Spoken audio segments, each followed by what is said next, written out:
I'm Adam O'Devin. We're at Milford District event week 1. So we've got an in-bumper intake here. I'll just follow through the note path to start. We're swerve drive. We've got an in-bumper intake, so it's protected during the match. The main reason that we chose that was to beat others in the auto race towards the center rings. We don't have to worry about a breakable intake, just run right in there, full speed and grab them. And it kept mechanical simplicity down, didn't have to worry about any sort of pivoting mechanisms as well. From there, the ring goes into a mechanism that we called the note director.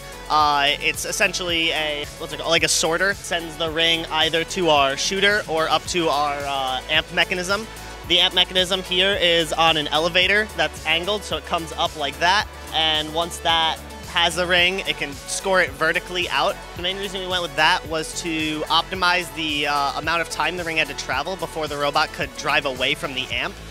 So with a vertical eject, it's only 2 inches because of the thickness of the ring, versus something that scored it like that, it would have to travel the whole distance of the ring, which is a whole 14 inches.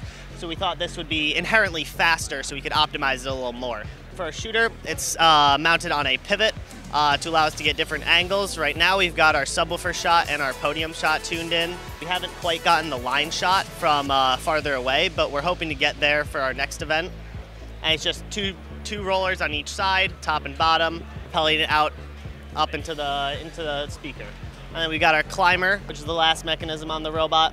2 hooks on each side centered over the center of gravity of robot, so it stays level. We currently don't have a mechanism for the trap yet on there, but we have designed around being able to do that.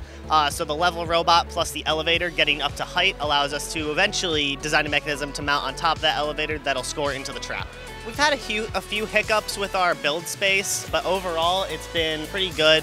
We spent a lot of time prototyping and figuring out our designs in assembly rather than in CAD. We found that with an object like this, it was easier to play with it in real life rather than trying to guess what it'll behave like in CAD.